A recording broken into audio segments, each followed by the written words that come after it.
Yep, this is what we're going to be building in today's video. And not just a person, this app can detect a variety of objects. Like, let me show you. Like, for example, if we have this phone over here, you can see it shows us that this is a cell phone. And for example, if I take a book, let's say if I open this book, you can see this is going to detect that I have a book right now. Let's detect a banana. And let's try with this scissor. Yes. And then perform the action that you wanted to make, like in this case, an alarm. And we will build this app using the very latest version of Next.js, that is Next.js 14 and Tailwind CSS. So let's see, I've opened VS Code over here and I'm going to be initializing a new Next.js app. So how do we do that? So let's go to our browser and search Next.js. And let's go to the website and see. Now, you might be wondering, what is Next.js? So Next.js is basically a framework which is built on top of React, which is also known as a meta framework. Let's get started and let's go to the installation. And we have to run this command right over here. So let's copy it up and over here npx create next app at latest, and we're gonna press enter. Okay, let's proceed, press Y and enter. Now it's gonna ask us what do we want to name our project. Let's just name it object detection. We're not gonna be using TypeScript for now. Would you like to use ESLint? Yes. Would you like to use Tailwind CSS? Yes, we are going to use it. Would you like to use src directory? Nope. Would you like to use app router? You can press yes over here, but we're actually not going to be using routing in this project because this is a single page application. I'm gonna press no, and now it's going to initialize a new Next.js app inside of this folder object detection over here. Okay, as you can see, it's installing all of these dependencies right now. And there we go. We have successfully initialized a new Next.js app. So I'm going to switch to that folder, cd, object detection. And now if I open this folder over here, you can see we have this app folder inside of which majority of our code will be. Like, this is the place where we will start our code. So over here, you can see we have this home component. And if we go to our layout, you can see this has basically a HTML wrapper inside of which we are rendering our children. That is this page.js. Page.js is what we name our files we want to create a new route. But as I mentioned, we're not going to be using routing in this because this is a single page application. And one more thing, you can see this error some places, cannot find module next.babel. So just copy this next/babel and go to ESLint and just add it right over here, and it won't give you that error. It's just for the ESLint configuration. So now if I go back, yep, see. Okay, let's just try to run it. So npm run dev. And yep, our app has started. Let's control and click on this link. Great, our app is opened. So this is the code that has been added by default inside of our home.js, or sorry, page.js inside of the home component. So I'm gonna get rid of all of this. I'm gonna remove all of these classes. And simply I'll have a h1 tag which will say thief detection alarm. Now there are a couple of things that you can see in this project directory over here. So one of them is a tailwind.config.js.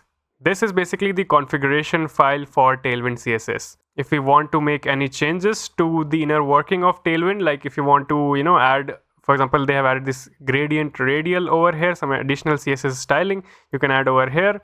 Apart from that, we have this globals.css, inside of which we have this Tailwind CSS configured right out of the box. Earlier, this was not the case, but in the newer versions of Next.js, they've added this configuration right out of the box. So if I go back to the browser now, you can see we have this, oops, I think I made a spelling mistake, thief detection alarm.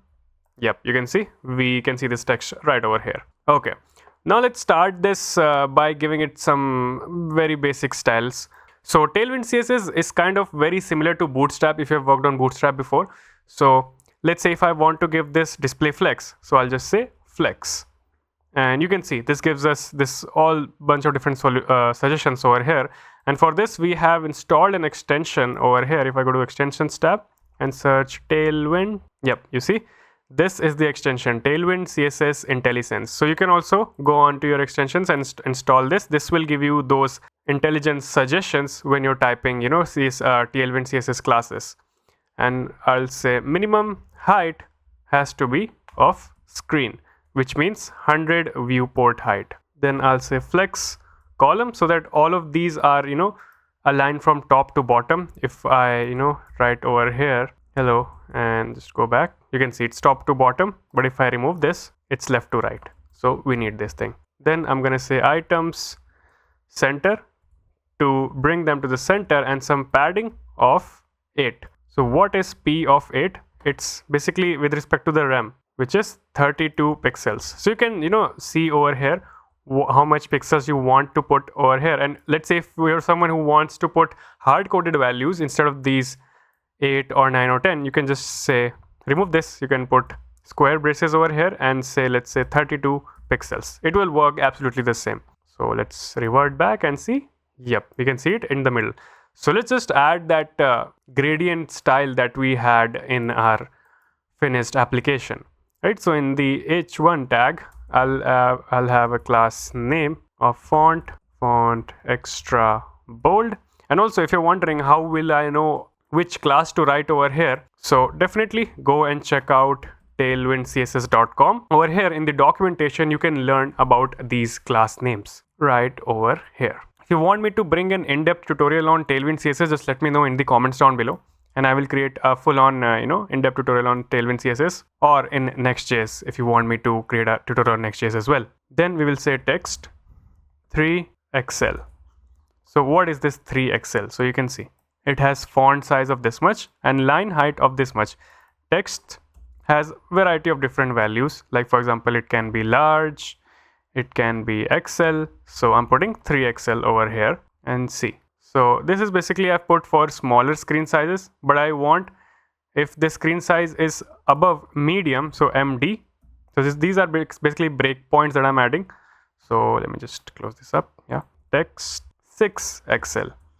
So you can see if I make it a little bit bigger, you can see it becomes bigger now. And if I say for larger screens, I want text to be 8XL. So let's see again, if I go to larger screens, yep, this becomes 8XL. Awesome. Then I'll say tracking tighter. So what this basically will do, it just say letter spacing to be minus 0.05. So this is actually a very common design pattern nowadays while designing the websites, that text should have a lesser, letter spacing between them. So if I just save this, and you're gonna see, yep, it looks much better now. I'm gonna have for medium screens and above, I'll have padding of horizontal 6. So px 6. Because in the smaller screens, if I inspect this and if I expand it, I don't want any padding. So that's why I've put it for medium and above. And text I want to put at the very center. So text align to center. Okay, now how do we add that gradient style that we added in the title? So for that, I'm going to be creating a custom class. So how do you create a custom class in Tailwind CSS? If I go to globals.css over here, we're not going to touch all of these styles. Inside of over here, add layer utilities. Inside of this, we can define our, custom styles. So below this, I'll say dot gradient, and I'll say at apply. All of these things you can find in the Tailwind CSS documentation as well. You can see it just takes you directly from here to Tailwind CSS docs. So if I say gradient class somewhere, what it should do, it should say background gradient to B. So what does this mean? This basically means that background image linear gradient to bottom, that is top to bottom. It should, make the gradient go from top to bottom. And we should give the color as well. So on the top, color should be it should start from white. In the middle, it should have via gray 300. And in the end, it should go to gray 600. So if I copy this class now and put it over here, you're going to see, yep, something like that. But we don't want that over here. We're going to use this class name later on. For text, I'm going to define another class, which is gradient dash title. And here as well, I'm going to first use this gradient, but there's going to be more to that.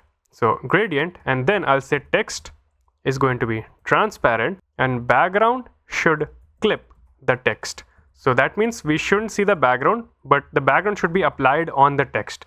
So if I hover on this, you can see background clip to text. This is the CSS style that we're using. So if I go back, oh yeah, obviously we need to apply it over there. So I'm gonna add this gradient title class. Yep. You see, I think I accidentally put it green. Okay, it should be gray. Is it gray? Yes. Yep. It looks much better. You may have seen in a lot of popular SaaS websites nowadays, they use this type of, design pattern to design their websites. Cool then. So the heading is sorted. Let's go and create our actual object detection component. So to create a component, you can just create a separate folder altogether. Let's call it components. Keep in mind, this is not a page. If you were to create a page, you have to create a separate folder over here. And then that folder automatically becomes a route. We don't even need to install any React Router DOM or whatever. But we'll keep this topic for some other video. And again, if you want me to create a full-length video on Next.js or a full-on tutorial on all the features of Next.js, just let me know in the comments down below. Now I'll create a new file over here called object detection.js. I'll say RAFCE. It's gonna give me the boilerplate code for a new React object. So object detection, and I'll copy this up and paste it right below this. Let's see. We have to import it as well. Yep. Let's see. Yeah, we can see that component right here. Now let's go on and build this object detection component. But before moving forward, I would like to tell you that I've recently launched my in-depth front-end interview preparation course, inside of which I've covered a ton of machine coding questions. And not just machine coding questions, I've covered JavaScript interview questions, React.js interview questions, and even performance optimization interview questions as well for you senior developers out there. And along with all of this, you will get the support of the premium community as well, where we occasionally do some contests, we solve interview questions and stuff as well. So definitely click the link in the description down below and check out the full curriculum for this course. And right now there's an early bird discount going on. That is, you'll get this course for flat 50% discount until 20th March. So click the link in the description down below and get this course as soon as possible and start your roadside to dream job interview preparation journey. Alright, so insert this component. First of all, what I will do, I'll just give this a class name of margin top of 8. So how much is it? It's 32 pixels. I've already shown you. And inside of it, I'm gonna have another div which will contain our webcam component and our canvas component. So basically our webcam is going to be responsible for displaying our live feed or webcam feed, and the canvas component will be responsible for showing those squares, that red and green squares that we were showing on top of it. So for that, if I want to show that on top of this, I'll have to give this relative class name so that we can give this canvas the absolute class name. And here I'll just say flex and justify contents to center and items to center so that it is rendered at the very middle. And I'll give that gradient class name, custom gradient class name that we defined earlier. So gradient, and padding is going to be 1.5 on the sides, and I'll just say rounded corner. This is basically rounded MD will say border radius and this much border radius. Right, so let's go back and see. Okay, we don't have anything right now. So let's just do one thing. Let's just write object detect and let's see. Yep, you can see this right over here. This doesn't look very good, so let's get rid of it and let's import our webcam. And for our webcam, we're going to be using a library called react-webcam. So I'll just kill my server and I'll say npm install react-webcam. And if I go back to Google and search react-webcam, let's open this npm page, and you can see it's basically a webcam component for React, which comes right out of the box with a lot of things, like it handles errors and stuff. It can, if you want, you can mirror your camera, and yep, over here you can see the list of props. We have mirrored, we have screenshot format, screenshot quality, if you want audio or not, etc. Right, and to use it, we have to use this webcam component right here. Cool then, let's go back. Okay, this is installed. Let's run our app again, and right over here I'll say webcam, and yep, you can see it has been imported from react-webcam. And inside of this, I'm gonna give this a class name, and I'll say for larger screens, I'll have height of 720 pixels For smaller screens, I will allow it to, adjust accordingly to whatever height it is. I'll say rounded MD, just like I gave it over here. Oops, dash. And width is going to be full. Also, I'll make it muted so that we don't hear any sound. And let's go back and see object.prototype. So this is basically happening because we need to make this component. We need to tell NextJS that this is a client rendered component. Now this is one of the most important things of NextJS. NextJS has server components and client components. Server components are basically what are rendered on the server and mostly static, right? And don't really use React hooks and stuff. But if you decided to use something like this webcam package or hooks inside of a component, you have to make it a client component. So that's why I've added this use client over here. And if I save it and go back, okay, it's asking me, let me just select my webcam and play this. Okay, there we go. We can see the live feed over here. Okay, so we have our webcam. Now what we want to do, we want that this feed that we're getting from the webcam, we want it to match our div right here. So that if I, let's say, decide to use some other camera, or let's say if I decide to use my laptop camera, it should adjust with respect to the width of that particular camera stream. So over here, what I'll do, I'll have a const webcam ref, and I'll say use ref. I'll create a reference to this webcam, so I'll say ref equals webcam ref, and below this I'll create a function const, oops, I think I need to import it as well, yeah, just like that, and I'll create a function called show my video, and inside this I'll first of all check if webcam ref dot current, it should not be null, that is, it should exist in our DOM, so it's not equals null, and I'll say webcam ref dot current dot video, and I'll say dot ready state. What this means is that our webcam stream is perfectly fine and it's running, so it should be equals to 4. Okay, now inside this I'm gonna add the logic. I'm gonna first of all fetch my video width and video height. So for that I'll say webcam ref dot current dot video, that is this component. I'll take the video width, so this comes from the stream that we're getting, and I'm gonna take this video width and video height, and what I'll do, I'll say I'll just take this video dot width, same for our height, and I'll just say equals my video width and my video height. So now I'll just have a use effect hook over here, and inside of this I'll call this show my video function, and let's import use effect as well. Yep, just like that. Now let's go back and see. Yep, the resolution is fine now. Cool then.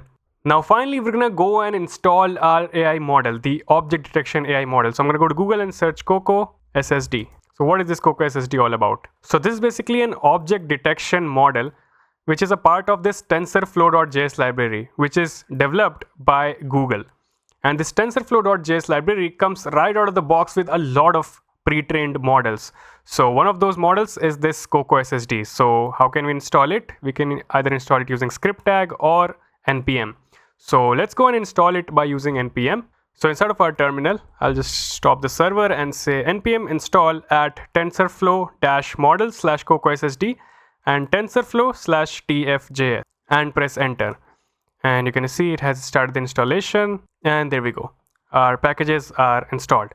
Let's run our app again. And now first thing that we need to do is to load our model. So how do we load our model? I'm going to create a new function over here that is run coco, and this is going to be an asynchronous function. So I'll just say async, and inside of this I'm gonna say await coco-ssd load, and this coco-ssd load comes from tensorflow-model/coco-ssd library. So this is basically called load, but we're gonna rename as coco-ssd load, and then I'm gonna say const net, or you can call it model, whatever you like. And since we're using await over here, we're creating a promise. That's why we have made this function as asynchronous.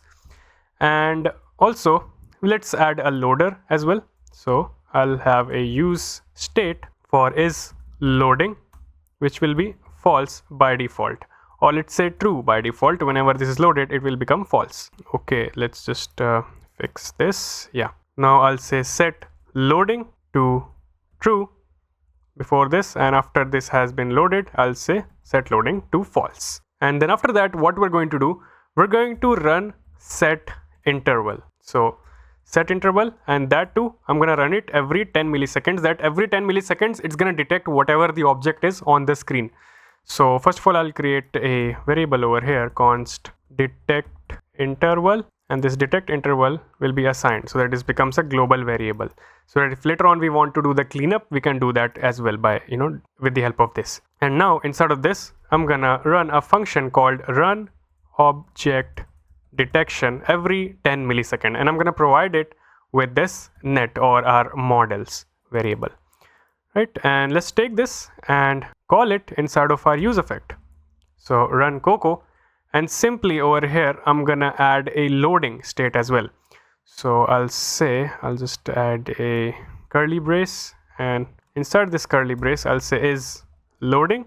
If the loading is true, I'll show a div over here with the loading state. So I'll say loading AI model, else this will be rendered. And simply I'll just give it a class name of gradient text that we wrote earlier. Oh, one more thing, this shouldn't be let, not const.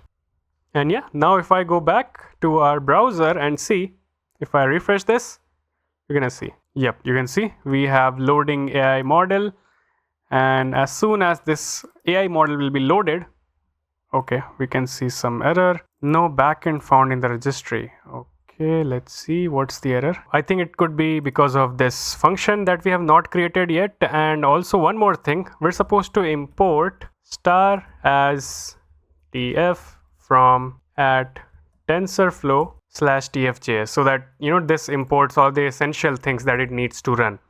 So now if I go back and see, it's loading the AI model. Yep, there we go. We can see the webcam now as soon as the AI model is loaded. Alright, now what I'll do, I'll go back to my VS Code and I'll create a canvas over here. So simply I'm gonna say canvas HTML element, and I'll have ref equals canvas ref to get the reference to this canvas. And then on top of over here, I'll just create a ref for our canvas ref as well. And also this will have very similar styles to our webcam. So I'll just say class name absolute. First of all, absolute, as I told you, because we want to render this on top of this webcam, right? So that's why I've given this relative over here and absolute here. So top 0, left 0, and z index with some huge number so that this always stays on the top, and then width to be full and height to be 720 pixels. Great. Now we're gonna make use of this canvas ref to render all of the detected object on our webcam. And for doing that, let's bring back this function and create this function right here. So I'll say async function. This function will be called run object detection, and this will take net as the param. And first of all, inside of it, I'll check if the canvas and webcam are present and the webcam is on. So I'll say canvas ref dot current is there, webcam ref dot current is not equals to null, and webcam ref dot current dot video dot ready state is equals to false, just like we did right over here. But in this case, we're checking canvas ref as well. Now inside of this if statement, I'll do this. I'll just take this right over here, and I'll say instead of this, I'll just take canvas ref dot current dot width. So I'll make the width of our canvas, that is width and height of our canvas, is equal to the width and height of our stream. And then below this, I'll find all the detections, like I'll find all the detected objects. So I'll say const detected objects equals to await net dot detect. So this is the function that we are going to use, and this function takes three things. So first is the stream, or basically if you are supplying it a pic, so it's gonna take that pic, but in this case we're supplying our stream, right? Webcam ref dot current dot video. Now second thing it's gonna say max number of objects. That is how many things can it detect at once. So I'll say undefined. We don't have a preference to that. Undefined. And the third thing, how much accuracy, it should show if it wants to, display any object. So let's say I'll just say 0.6. It goes from 0 to 1. So if it has the confidence of 60% and above, that is 0.6 and above, only then tell me that this is the detected object.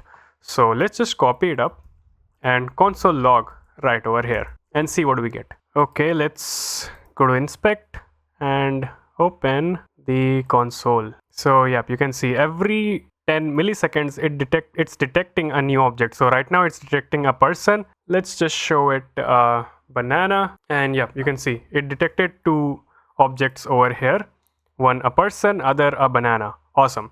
So this is what we needed. Let's go on and render this on our webcam. So for rendering this, if I open this object over here, let me show you. If I zoom it in, you can see it gives us a bunch of things. So inside this B box, it gives us this X and Y values, and also it gives us the name of that particular object detected and the score of the confidence, that how confidence this is related to that. So it's, in this case, it's 0.9, right? So okay, let's go back. So to render these predictions, what I'll do below this, or I'll just, I think, console log this out now, and I'll say const context. First of all, I will take the context or the plane of this canvas right over here. So I'll say canvas ref dot current dot get context, and I'll say 2D context.